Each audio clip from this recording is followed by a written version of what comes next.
सर्व विद्यार्थी मित्रांचं गणिताच्या या नवीन व्हिडिओमध्ये मी स्वागत करते। आपण गणित भाग 1 चा इयत्ता 10वीच्या गणित भाग 1 चा प्रोबॅबिलिटी म्हणजे संभाव्यता या प्रकरणाचा अभ्यास करत आहोत। आता यातले काही हॉट प्रश्न जे आहेत ते आपण आज सोडवणार आहोत। एक्झाम्पल पुढचा आहे, a bag content 3 red 3 white and 3 green balls. One ball is taken out of the bag at random. What is the probability a card is drawn is red, not red, red or white? उदाहरणाचा अर्थ काय बघा, एका bag मध्ये 3 लाल 3 पांढरे आणि 3 हिरवे ball आहेत। त्यातला एक बॉल रॅन्डमली आपण काढायचा आहे। आता एक बॉल काढत असताना आपल्याला कुठले कुठले इव्हेंट कुठल्या कुठल्या घटना जे आहेत बघा, फाइंड द प्रोबॅबिलिटी कोणाकोणाची काढायची आहे, तर काढलेला बॉल जो आहे तो लाल असण्याची, दुसरा आपल्याला इव्हेंट दिलेला आहे काढलेला बॉल जो आहे तो लाल नसण्याची, आणि तिसरा आहे आयदर रेड ऑर व्हाईट, म्हणजे तिसरा आपल्याला जे दिलेला आहे तो लाल असेल किंवा पांढरा असण्याची आपल्याला प्रोबॅबिलिटी म्हणजे संभाव्यता काढायची आहे। आता हे उदाहरण सोडवत असताना आपल्याला यस लिहायचं आहे, तर यस लिहायच्या आधी आपण त्या बॉलना नावं दिली पाहिजेत। रेड बॉल,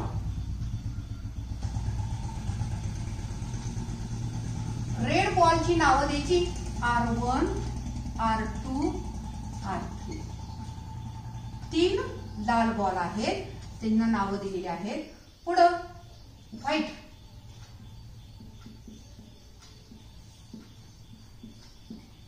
W1 W2 आणि W3। पुढं green, green ball G1 G2 G3। आता यस लिहूया आपण। S is equal to, S मध्ये हे 9च्या 9 बॉल येणार आहे, R1 R2 R3 W1 W2 W3 G1 G2 G3, आणि म्हणून एन ऑफ यस बरोबर किती झाले हे 9। एन ऑफ यस ची किंमत किती आलेली आहे आपली 9 आलेली आहे। आता पहिला आपल्याला कुठला दिलेला आहे इथं घटना, तर बॉल लाल असण्याची। पहिली लिहूया आपण A, event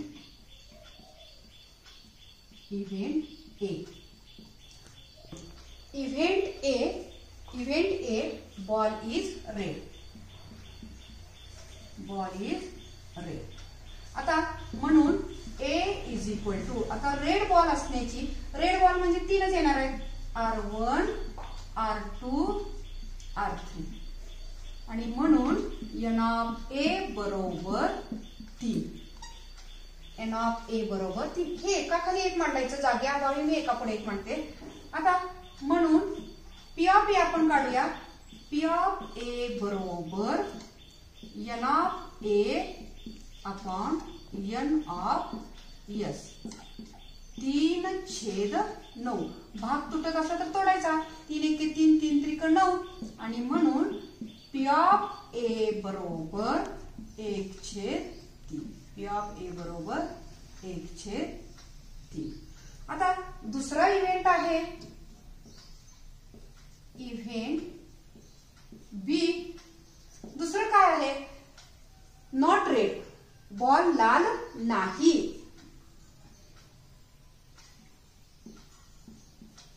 ball is not red. आता नॉट रेड म्हणजेच लाल नाही म्हणजे कुठला असणार आहे, पांढरा असेल किंवा हिरवा असेल, व्हाईट किंवा green. W1 W2 W3 G1 G2 G3, comma करायचा प्रत्येक वेळी, आणि म्हणून एन ऑफ बी किती आलं, एन ऑफ बी बरोबर 6, म्हणून पी ऑफ बी बरोबर एन ऑफ बी छेद एन ऑफ यस बरोबर 6/9. भाग तोडायचा, 3 दुनी 6, 3 त्रिक 9 आणि म्हणून पी ऑफ बी बरोबर 2/3. आता इथं लाल नाही म्हणजे उरलेल्या 2 रंगाचा असणार आहे. आता तिसरा इव्हेंट आहे इथं. तिसरं काय करायला सांगितलंय? Event C. आपण नावं द्यायची, तिथं काही नावं दिलेली नाही इव्हेंटला. आयदर रेड ऑर व्हाईट म्हणजे लाल, रेड किंवा व्हाईट आहे, लाल किंवा पांढरा बॉल आहे तो, म्हणून सी बरोबर either ball is either red or white. Red or white म्हणून सी बरोबर लाल असणार आहे R1 R2 R3. आणखी व्हाईट पण असणार आहे W1 W2 W3 आणि म्हणून एन ऑफ सी बरोबर 6. म्हणून पी ऑफ सी बरोबर एन ऑफ सी छेद एन ऑफ यस बरोबर 6/9 बरोबर 2/3. म्हणून पी ऑफ सी बरोबर 2/3. आता इथं उत्तर, शाब्दिक उत्तर लिहायचंय आपल्याला. खाली एकाखाली एक 3 स्टेप्स लिहायच्या. Probability of ball is red is equal to probability that the ball is not red is 2/3 and the probability that ball is either red or white ball is 2/3. असं आन्सर आपल्याला शेवटी लिहायचं आहे. आता पुढचं एक्झाम्पल आहे the faces of die bear. Die म्हणजे ठोकळा आपला आहे. Bear ABCDEF instead of 1 2 3 4 5 6. आपल्या ठोकळ्यावरती जो आपला सबसिडीचा ठोकळा आहे, डाय आहे, फासा आहे, त्या फास्यावरती काय असतं सर्वसाधारण? 1 ठिपका 2 ठिपकं 3 ठिपकं. पण त्याच्याऐवजी त्या डायवरती म्हणजे फास्यावरती काय लिहिलेलं आहे? एका पृष्ठावर ए लिहिलंय, दुसऱ्या पृष्ठावर बी लिहिलंय, तिसऱ्या पृष्ठावर सी, असं 6 पृष्ठावर 6 वर्णाक्षर इंग्रजी अल्फाबेट लिहिलेली आहे. If die is rolled twice, 2 वेळा तो डाय रोल करायचा आहे म्हणजे 2 डाईस टाकल्यासारखं त्याचं येणार आहे. आपण कसं 2 डाईस टाकले की आपल्याला काय मिळतं? तर 1 1 1 2 1 3 1 4 म्हणजे असं 36 आपल्याला सॅम्पल पॉइंट्स मिळतात. त्या पद्धतीनं ह्याचा आपण सॅम्पल स्पेस तयार करायचा आहे. Find the probability of getting vowels 2 times on the upper face. आता कसं असणार आहे? या सॅम्पल पॉइंट मध्ये 2 असणार आहेत, A B असं असणार आहे. तर दोन्ही पण ते वॉवेल्स असतील ह्याची आपल्याला प्रोबॅबिलिटी काढायची आहे. आता हे जे उदाहरण आहे हे बोर्ड पुस्तकातलं नाही, तर गेल्या वर्षी जुलै महिन्यात झालेल्या बोर्ड परीक्षेतलं हे उदाहरण आहे. आता एस इज इक्वल टू, आपण एस लिहित असताना आता हा एस जो आहे तो अतिशय मोठा आहे बघा. ए स्थिर ठेवायचं, पहिल्या फास्यावरती ए स्थिर ठेवायचं आणि नंतर हे बदलायचं. A B A C A D A E आणि A F. आपण ज्या पद्धतीनं 1 2 3 चा अर्थ करतो तसंच ह्याचं सुद्धा करायचं आहे. आता B A B B B C B D B E B F. पुढं सी घ्यायचं पहिल्या फास्यावर. C A C B C C C D C E C F. त्यानंतर A B C झालं. D A D B D C D D D E आणि D F. आता A B C D E च E A E B E C E E E sorry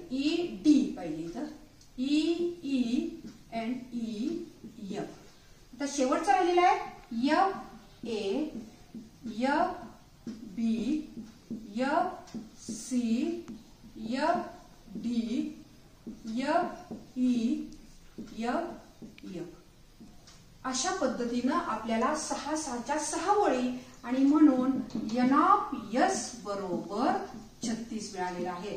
हे पाठ्यपुस्तकात उदाहरण नाही तर गेल्या वर्षी जुलै महिन्यात झालेल्या परीक्षेमध्ये बोर्डच्या विचारलेलं आहे. आता एन ऑफ एस बरोबर 36. आता इव्हेंट ए आपल्याला काय इव्हेंट आहे ए तर getting vowels 2 times. Getting vowels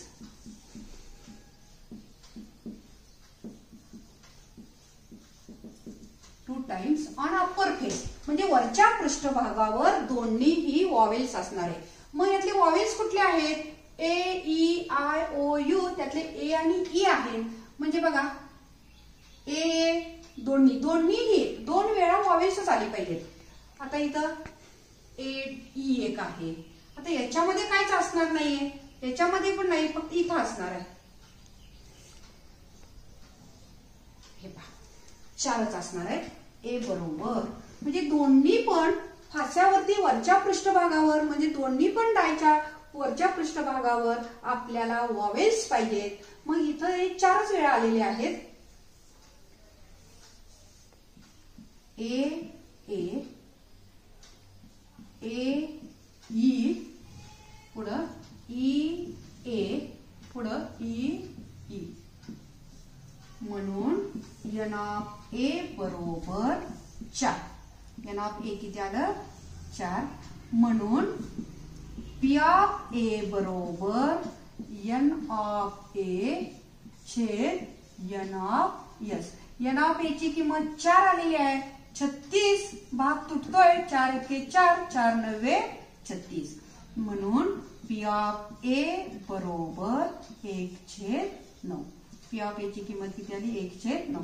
answer लिहूया आपण इथं. आन्सर काय येणार आहे आन्सर तर probability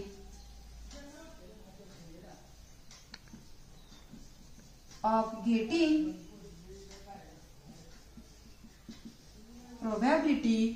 getting vowels 2 times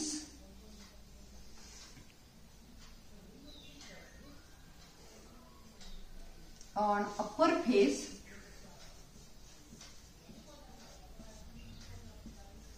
is 1/9.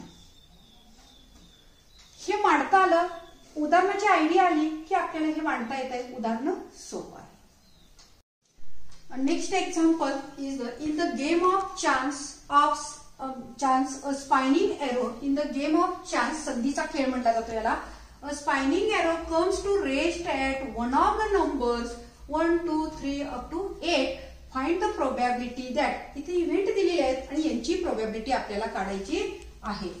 आता संधीचा जो खेळ आहे त्याचा हा स्पायनिंग एरो म्हणजे हा जो काटा आहे तो फिरवतात आणि तो यापैकी कुठल्या तरी एका अंकावर स्थिरावतो. म्हणजे कम्स टू रेस्ट यापैकी कुठल्या तरी एका अंकावर असं फिरवल्यानंतर कुठल्या तरी एका अंकावर तो स्थिर होतो आणि मग त्याची आपल्याला प्रोबॅबिलिटी काढायची आहे की तो 8 या अंकावर स्थिरावेल तो 8 नंबरवर स्थिरावेल. म्हणजे अशा पद्धतीने वेगवेगळे इव्हेंट्स आपल्याला दिलेले आहेत. आता पहिल्यांदा यस लिहूया आपण.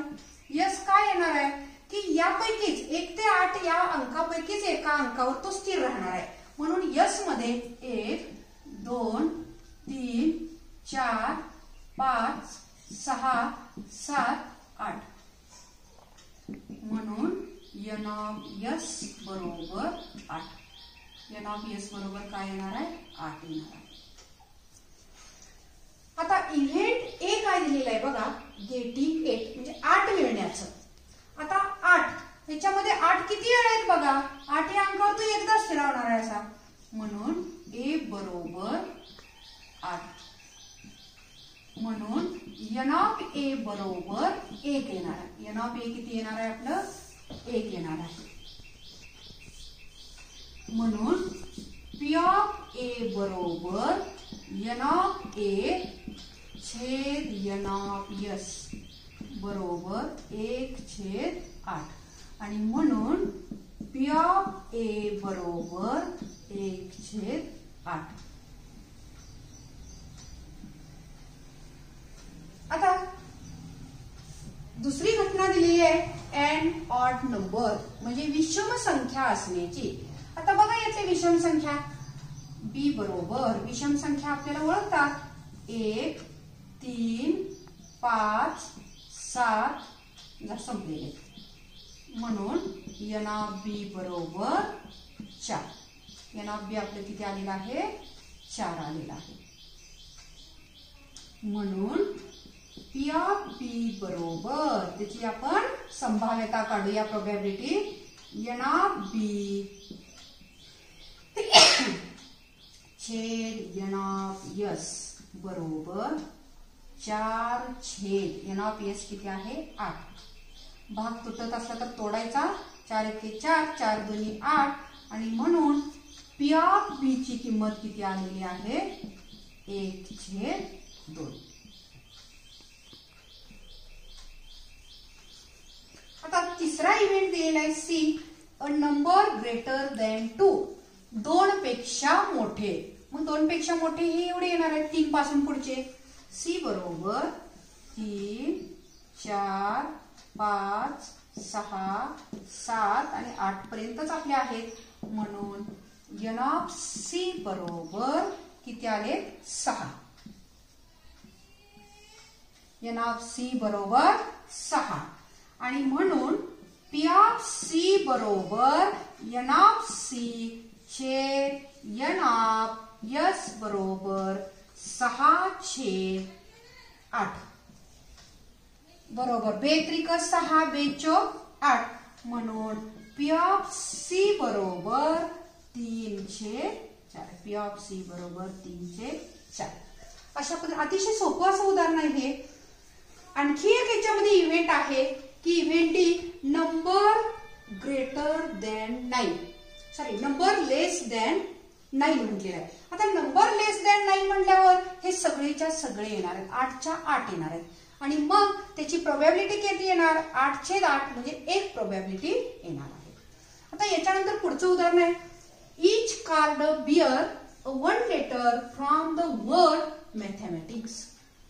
कार्ड आहेत अशी आणि त्या कार्डावरती ह्या मॅथमॅटिक्स या शब्दातील हा शब्द आहे मॅथमॅटिक्स या शब्दातील अक्षर प्रत्येक कार्डावर एक एक लिहिले. एका कार्डावर एम लिहिलेलं आहे एका कार्डावर ए लिहिलेलं आहे एका कार्डावर टी म्हणजे ही सगळीच्या सगळी एवढी अक्षर आहेत तेवढी अक्षर त्या कार्डावरती लिहिलेली आहेत.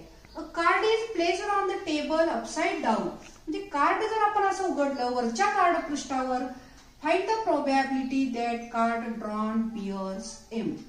असं कार्ड मांडलेली टेबलवरती त्यातला आपण कार्ड काढण्याची प्रोबॅबिलिटी त्या कार्डवरती एम लेटर एम अक्षर असण्याची प्रोबॅबिलिटी आपल्याला काढायची आहे. आता पहिल्यांदा एस बरोबर लिहूया. तर एस बरोबर लिहित असताना नमुना अवकाश लिहित असताना आपण सॅम्पल स्पेस लिहिताना काय करणार आहे तर यातली सगळीच्या सगळी अक्षर आपण लिहायची आहेत. M A T H E M A T I C S. अक्षर किती आहेत मोजूया आपण 1 2 3 4 5 6 7 8 9 10 11 आणि म्हणून एन ऑफ एस बरोबर 11. एन ऑफ एस बरोबर 11 असणार आहे. आता इव्हेंट काय दिलेला आहे घटना आपली काय दिलेला आहे इव्हेंट ए बरोबर अक्षर कुठला आहे letter bears the letter M म्हणजे गेटिंग लेटर एम एम असण्याची आपल्याला प्रोबॅबिलिटी काढायची आहे. ए इज इक्वल टू आता एम किती वेळा आहेत 1 पुन्हा एकदा आलेले आहेत एम आणि म्हणून N of A is equal to 2. N of A ची किंमत किती झाली 2 झालेली आहे. आता म्हणून पी ऑफ ए बरोबर एन ऑफ ए छेद एन ऑफ एस बरोबर 2/11 आणि म्हणून पी ऑफ ए बरोबर 2/11. वर्ड प्रॉब्लेम आहे, शब्दामध्ये आपण उदाहरण लिहूया. आता इथं जागा नसल्यामुळे आपण ह्याचे आन्सर लिहिलं नाही. उदाहरण शाब्दिक काय म्हणल्यानंतर उत्तर सुद्धा शब्दामध्ये लिहायचं. म्हणून probability of getting letter M is 2/11. 2/11. अशा पद्धतीनं या संभाव्यता प्रकरणामध्ये, संभाव्यता प्रकरणच अतिशय सोपं आहे आणि इंटरेस्टिंग असं प्रकरण आहे. मार्क याच्यामध्ये अजिबात जात नाहीत. त्यामुळं आपण उदाहरणं सोडवत असताना प्रिफरन्स हा या उदाहरणांना द्यायचा.